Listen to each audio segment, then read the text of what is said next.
if I did it with no education, I'm dyslexic, I'm colorblind, so I didn't finish high school. All the odds are playing against me.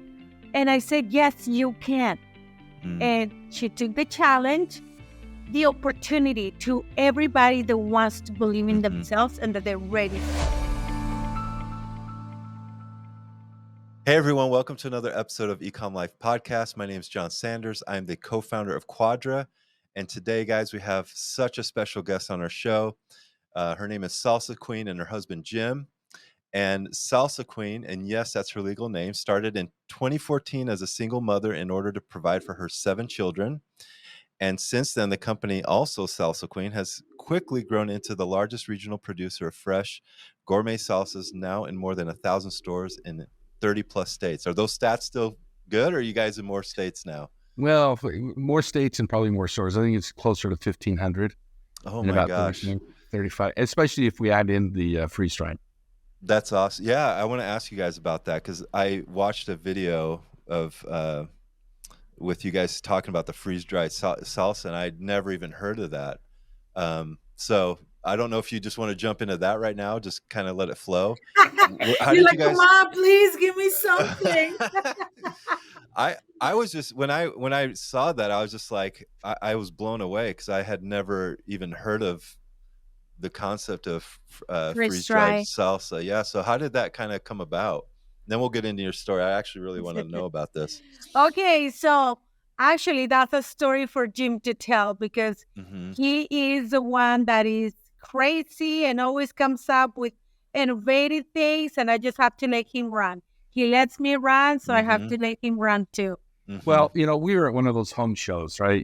Home expos where they have lawn chairs and windows, and there was a group that was selling the freeze-dried candies, and it was kind of interesting. I thought we'd check it out, and I don't know what popped into my mind, but I said, I wonder what our salsas would taste like freeze-dried. And this was probably at least 2.5 years ago. So, okay, more like 4 years ago. It's been quite a while. And so we started. We bought a harvest right machine. Just to play with, to experiment, to see, okay, what's it like? Do they reconstitute well? Do they taste the same? I'm trying to figure out what the market price would be. So there's a lot of testing and evaluation that was going on during that whole sequence of events. It was fun. We had a lot of fun with it, and we kind of got everything tied up in the last year. When we actually had a bank of harvest right machines. We ended up having 4, but the problem was we couldn't do volume. So if anybody came in and said, "Hey, we want 1,000 pouches," we probably would have had a heart attack. Yeah, and we were able to line up some vendors to help us with that. Cool. So now capacity is not an issue. We launched in about 500 stores right around Seco. So we're in Cabela's and that's Pro Shops. I think that's our biggest. That's our biggest chain. Interestingly enough, Moab is our biggest market. Yeah. Yeah, that makes sense. The outdoors camping market. Yeah, and we're finding all these very unique opportunities we haven't considered before. I mean, obviously there's the outdoor, the camping, and that which is exciting, but vending machines. Oh yeah. All the chips and salsa in the vending machines. Jim, you're a genius. We've even had conversations with FEMA.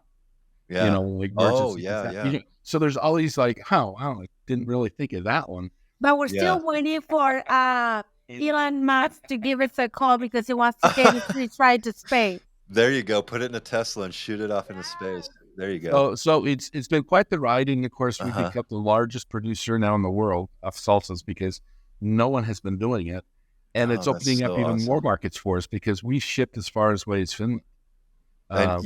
We can't ship our fresh because by the time it gets there, it's too expensive, and then customs will hold it out to get there. But freeze-dried, we've shipped to Scotland, to Finland, and it opens up that whole expat market. People that want Mexican salsa anywhere in the world. That's so cool, guys. Well, and we'll get into your story here, but that's part of the thing that I admire about you guys is your innovation, and we'll get into it here as we go through it. But you guys are always innovating, not only with your product, but with technology. And we'll start talking about that. Jim. Yeah, Jim. He's a man.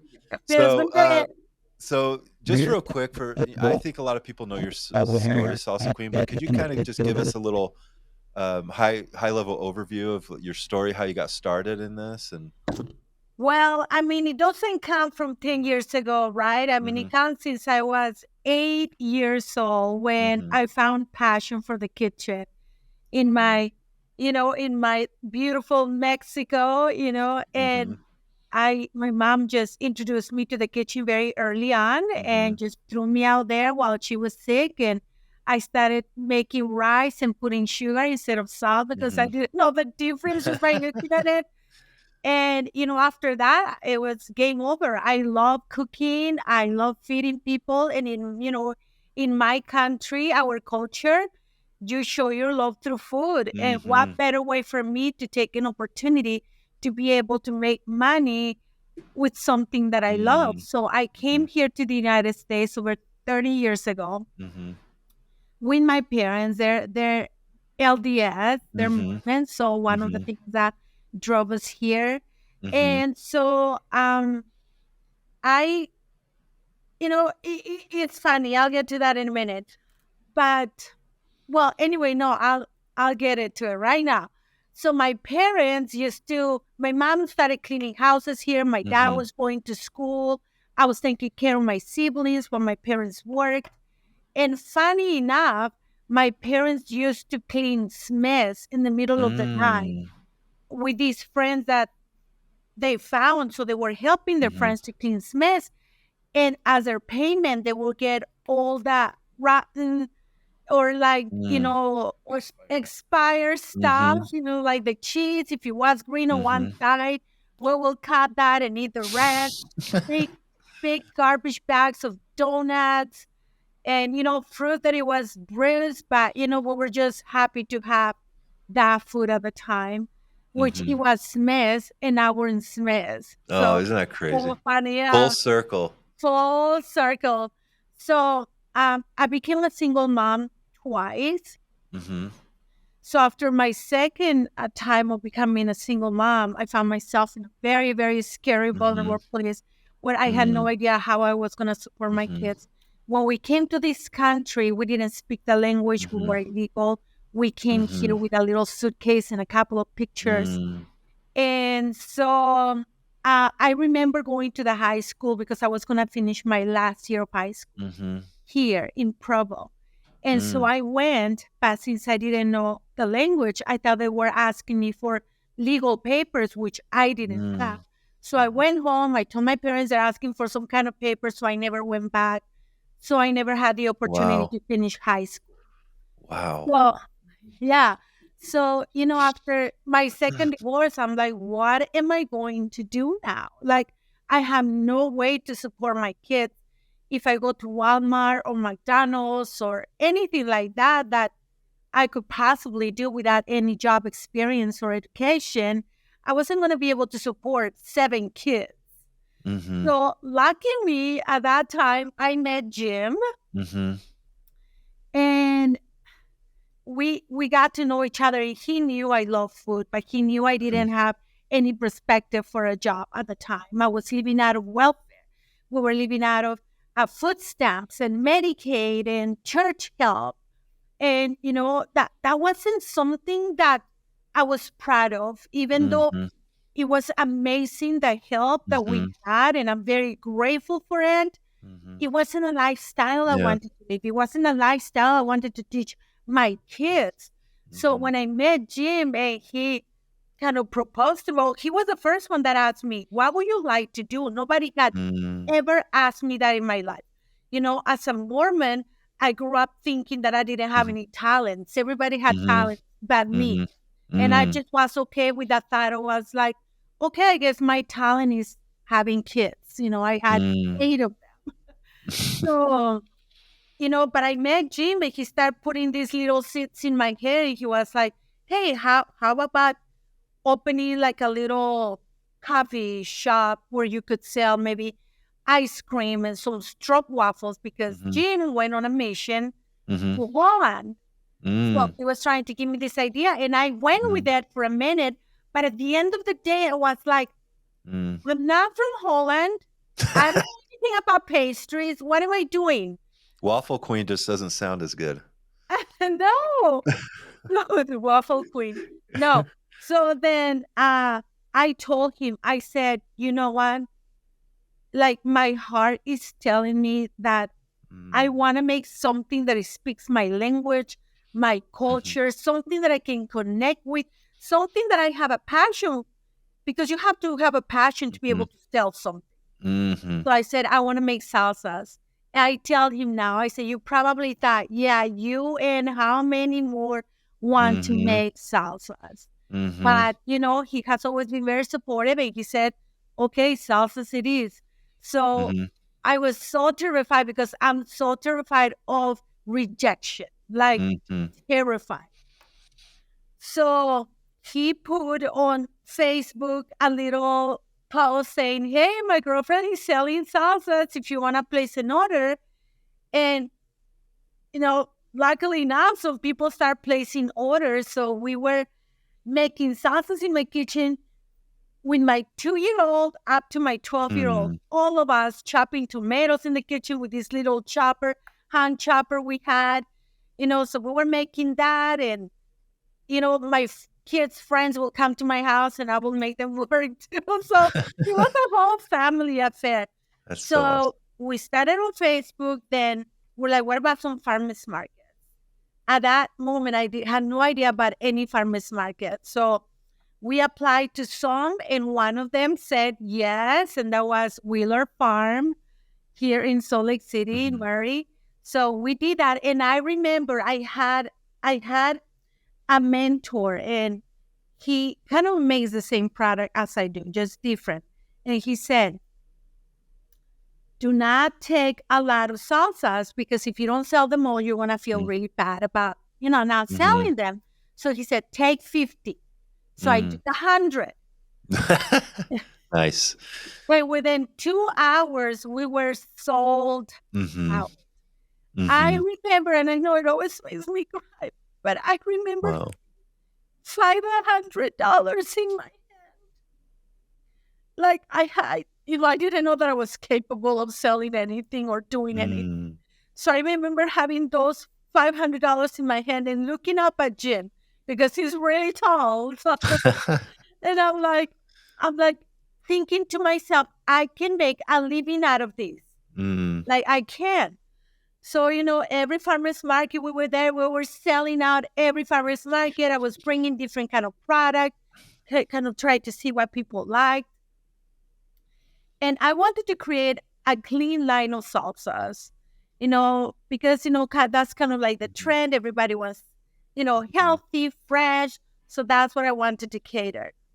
And so Jim started putting more little things in my head. He's like, how would it be about you being in stores? And I was like, you're crazy. That's never going to happen. But, I kept thinking, I'm like, yeah, why not? So little by little, we started getting into some stores. And I remember one time when, we were first starting, and I was like, what's going to be the name? And, we were playing around, brainstorming, and, we couldn't come up with anything really. And one time he comes home from work, and he said, what about Salsa Queen? And I said, that's the stupidest, ugliest name. That's never going to happen. That's so funny. I went to a networking event like a week later, and they said, under why should we put you so we can remember you? And I was like, Salsa Queen? And it's stuck, and now that's my legal name. And that's crazy. So, after the local stores, I just made a big leap of faith on calling Smith's. I had no idea what I was doing. I just remember that I was very upset at Jim, and I said, I'm going to smoke him. So I called Smith. The buyer that never picks up his phone actually answered. And I said, hey, I have these salsas. I have a family business. We make salsas. And he's like, no, I'm not interested. And I said, they're fresh salsas. And, they're good and healthy. He said, oh, they're fresh. And I said, yes. He said, okay, calm down. So that was a Friday, and I was going to meet with him on Tuesday. So Tuesday comes, and I don't know what I'm thinking, but I'm wearing this big red flower, high heels, a blue skirt, an orange shirt, and an apron. I don't know why I was wearing an apron. A Costco bag, and I had a Costco bag with me. So I go into Smith's, and I'm showing him my salsas, and as soon as he tried the pico de gallo, he says, "You're in." And I was like, wait, what's happening? What's happening? Like, I had no expectations. I had no idea what I was doing. And he's like, "You're in. How many stores do you want? 12 or 6? And I said, 6? And he said, "I'm going to give you 8, and I'm going to give you the best." Wow. And this is what I remember. I remember her admin taking me back to put me on the system. And she said, "Marva, in 17 years that I have worked here, this has never happened. Wow. People die to be on your spot. People wait years to be on your spot. So take care of your product, take care of your space." That's incredible. And that's when the craziness began, huh, baby? Yeah, she was killing herself. You know, when she got her first 8 Smiths, I mean, she was doing the production, the delivery, sampling, the invoicing. I mean, she was doing it all, and it was really starting to, burn her out. I mean, she had Tana, you had your old... I had my kids, they will help with what they could, but they had to go to school. Yeah. We're very young too. So, and I was working full-time job, and we're at a point where I could jump. And so we had to bring in a business partner to kind of help run the business side, marketing side. And I like to talk about that, because that was a long couple of years for you. Yeah, I needed that. I needed the help, and I needed the growth, and I couldn't do it myself. I didn't have the experience. I didn't have the knowledge, and I didn't have the ability to do it all by myself. So Gene had a friend. He brought him in. I never liked the guy, but I needed the help. Uh-oh. Awkward. Yes. We try. I have to say we try. We tried to work together. We had different visions. We had different goals. And, we just couldn't see eye to eye. I'm grateful for the help that he brought us, and the, just the knowledge that he had. I could have not grown more if it wasn't him, but at the same time, we were just not seeing eye to eye. Right. We bought him out. It was actually easier than I thought, because we were just fighting constantly. Yeah. He said, "What if we buy him out?" And I said, "Well, go give it a try." And and I think because I was the man in the middle, right? I was gonna make it happen for both. And that was 2019, I think. And so all right before COVID hit. And part of the deal was I knew that I would have to leave my job at bank. Wow. In order to kind of make this happen, because I don't think he would have felt comfortable with someone else. So that makes sense. So I pulled the trigger 2 weeks before COVID hit. Wow. And that was we not only bought out her partner, I quit my job. We signed a lease on a new kitchen that was 4 times the size, because we planned on changing our business model. So up until that point, we were doing what's called DSD, direct store delivery, which meant we did all the deliveries. Yeah. We had like 5 delivery guys, 5 vans, and every morning they would fill up and, go hit 6 or 8 stores. So we could do like, Logan was as far north as we could go, and Springville was as far south. That was our range, like basically 80-minute radius around Salt Lake. And that was it, because we couldn't go beyond that. And, we decided that we wanted to move into distribution, which basically means you hire a third party. They're already taking milk and eggs. So to add salsa is just one more thing on the pallet. And so we made that try. So 2020 for us was just like a whirlwind. Wow. New kitchen, new business model, everything was just different. And then on top of that, COVID, it was just, you calling scary. Oh yeah. And I saw where you guys adjusted, where Jim came up with this idea of doing deliveries, right? With chips and salsa. Again, innovation, right? When the chips, pun intended, when the chips are down, you guys figured out a way to really we go out had there and make it was, happen. I mean, it was, people stayed home for 2 weeks.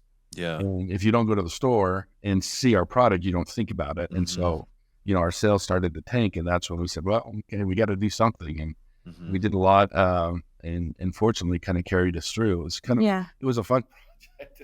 I mean, there were days when we would get $5,000 in sales and back then that was a lot, $5,000 a day in home deliveries. And so we had a fleet of people. I mean, we literally at one point had, 4 or 5 guys, and that's all they did is just go out and deliver. So we are so thankful for all the support that, our followers and our Salsa Queen fans gave us, because there's no way we could have survived without them. So we were lucky enough that our brand was well established right before COVID, and that definitely helped us a lot. Huge. Yeah, that's awesome. Just going back to your story a little bit, and honestly, I got choked up a little bit too, seeing how choked up you were, because I had a similar experience as you. But I just want to point out how beautiful it is that, you've gone on to do millions in revenue, but you'll never forget that $500, that initial $500. You could go on and sell it for $1 billion, but that story is going to be way more important than the billions that you'll probably make. Do you agree with that? Yeah. I know. I just get always so emotional. I don't know. I was just, just coming from nothing, coming from, just, I don't want to talk bad about my parents because they did a great job and, they did the best they could. But I grew up in a family where I was very verbally, physically abused. And, I thought and I believed that I was worthless and that I wasn't anything. Yeah. And that Jim comes along and he sees so much potential in me. And it just took one person to believe in me, to see me, and to give me that opportunity. And I didn't want to fail him, I wanted to prove him that he was right, that I could be that person he thought I could be. And I honestly believe that I wouldn't be here without Jim. Yeah, that's incredible. And Jim, just to kind of go on that, what was it in Salsa Queen that you saw, that made you believe in her, or just know that she was going to do something special, or that she was special? I think everybody has an opportunity to have a chance. I've tried a couple of startup ventures that didn't really pan out. So you can see I just think that they just weren't successful, but I learned a lot along the way. And I think it's the same thing. People deserve a chance, whether they succeed or fail, depending on how you find it. She was going to learn something from it either way. And I was going to help support her. I mean, salsas is a very competitive business, right? I mean, the farmers market, there were 4 other companies selling salsa. So, I to be honest, I didn't know how it was going to go. I knew she was a great cook.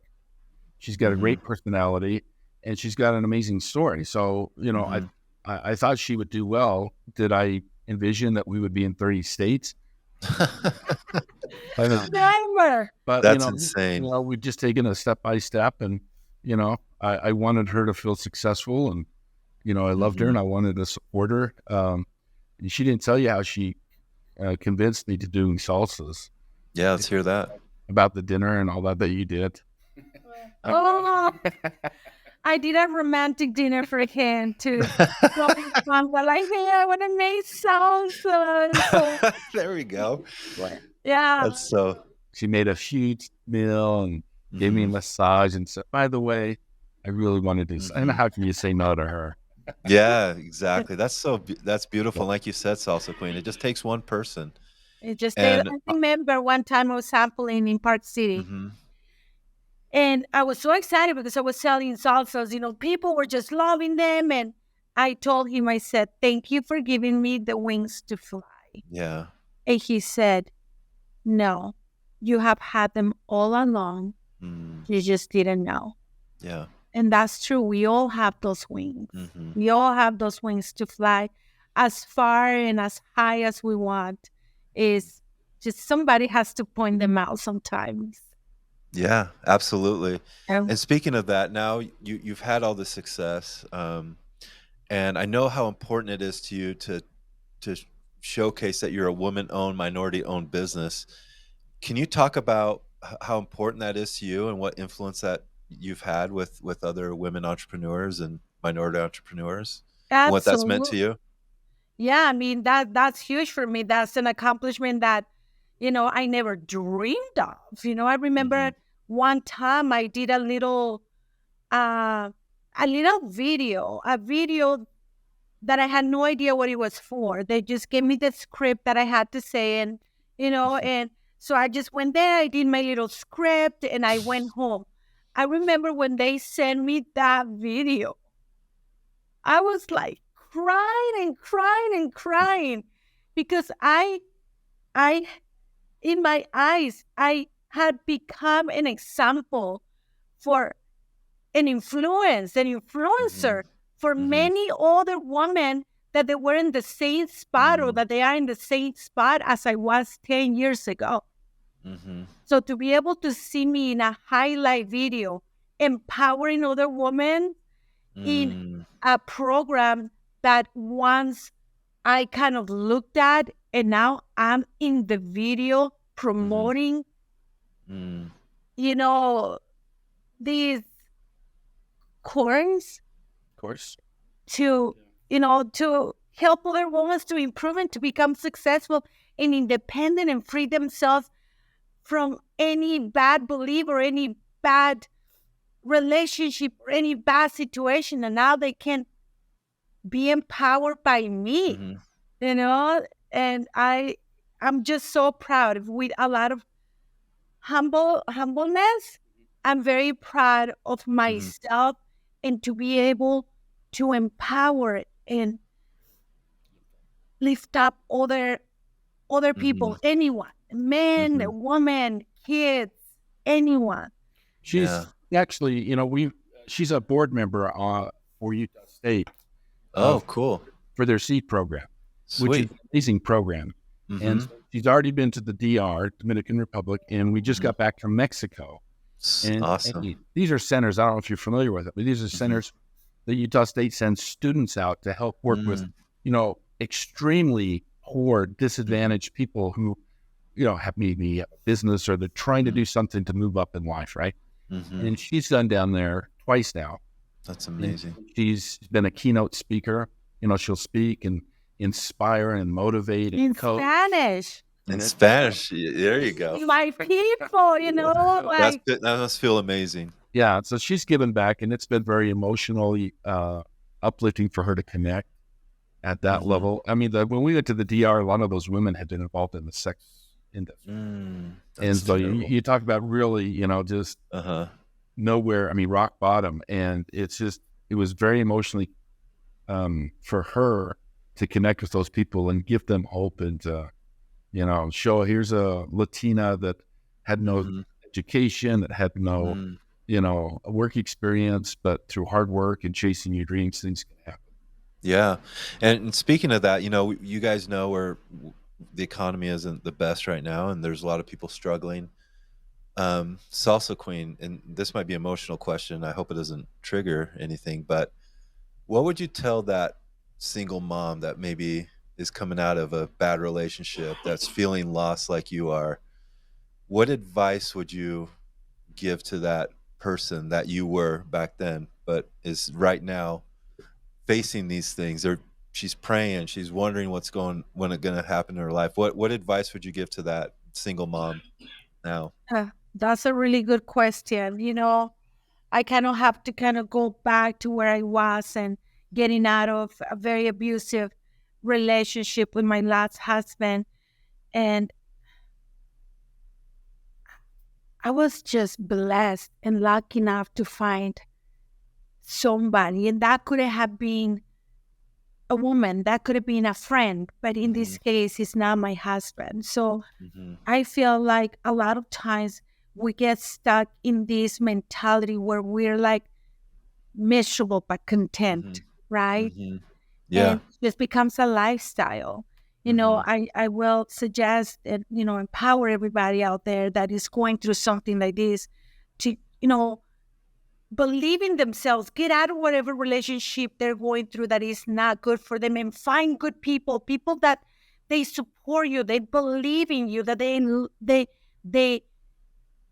they're there for you, because it's key. I have left so many friends that they were so toxic for me, that they would put me down, or that they would make fun of me because I was poor, because I was getting, help from the government or from church or whatever.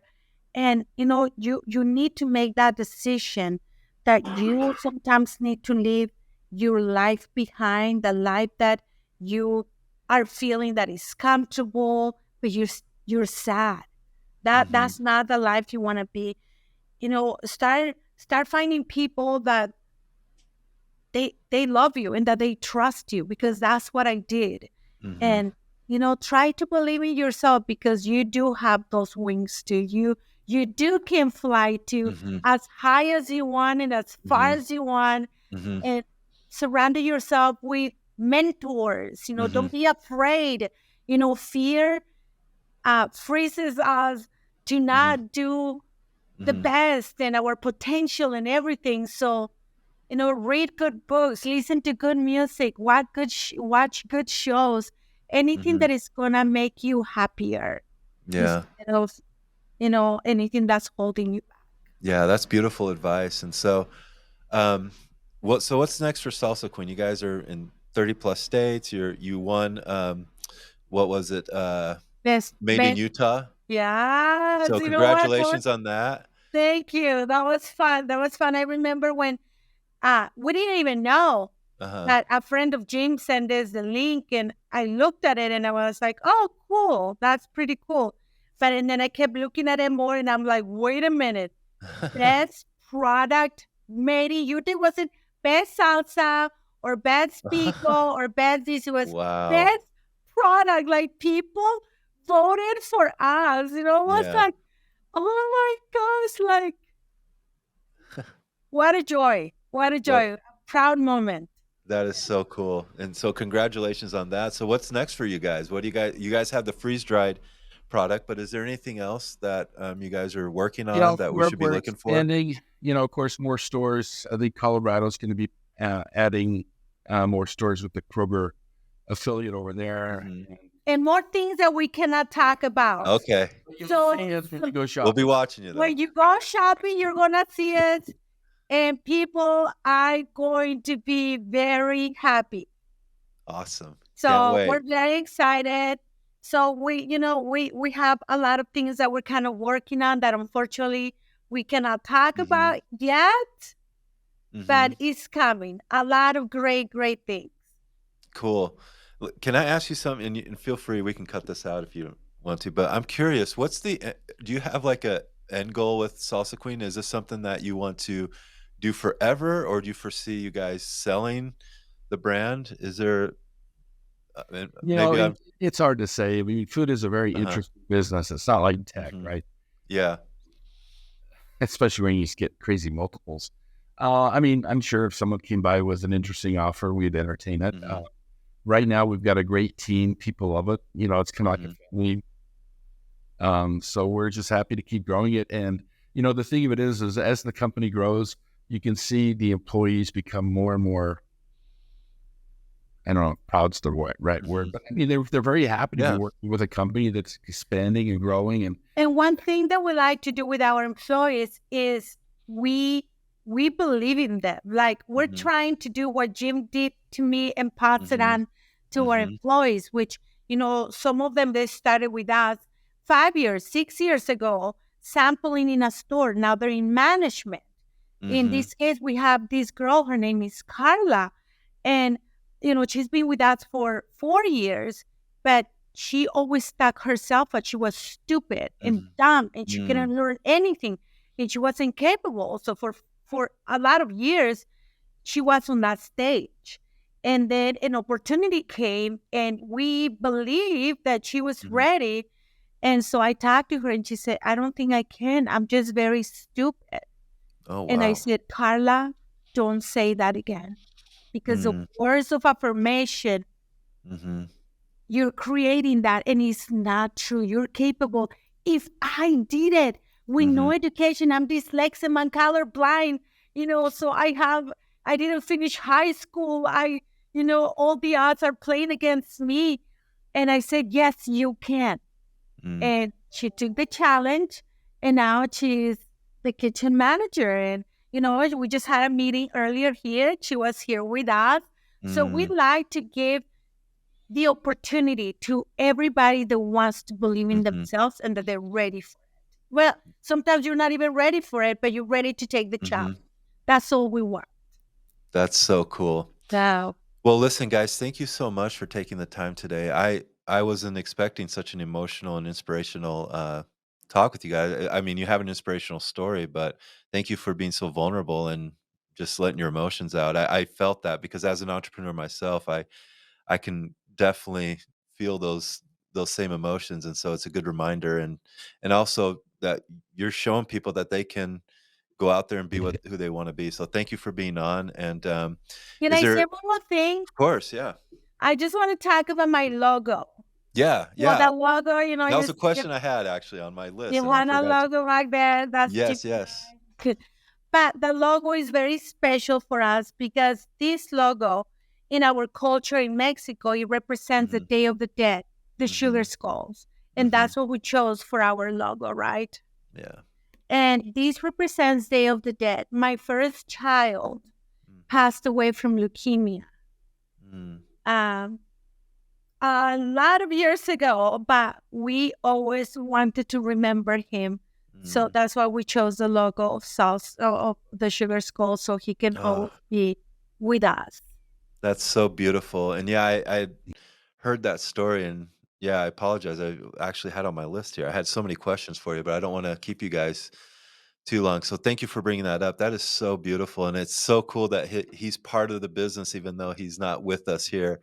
And that must be so proud. You must be so proud of that. So Salsa Queen and Jim, where can people find out more about you, your products? Where can we keep in touch with you guys? Do you want to, anything you guys want to plug? Well, you can go to our website at salsaqueen.com and you can find your nearest location. You can also find a few recipes. If you follow us on Instagram right now, I am salsa.queen. Yeah, and you can follow us on Instagram and check out some of our recipes. My gig is to cook with my recipes.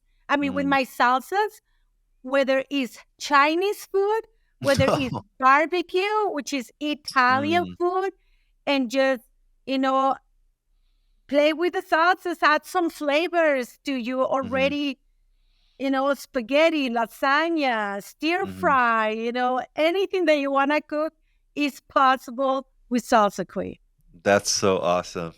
Well, thanks again, Jim and Salsa Queen, for having us, being on our podcast. And guys, if you enjoyed this episode, make sure to give us a follow, Ecom Life Podcast.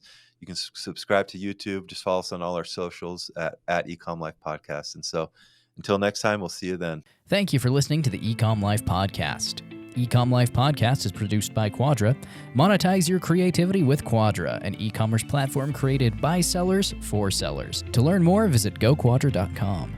We appreciate your time and hope today's episode has enriched your understanding of the online business world. If you enjoyed today's episode and would like to stay up to date with the latest trends, strategies, and success stories, please consider subscribing to the podcast and following us on social media at Ecom Life Podcast.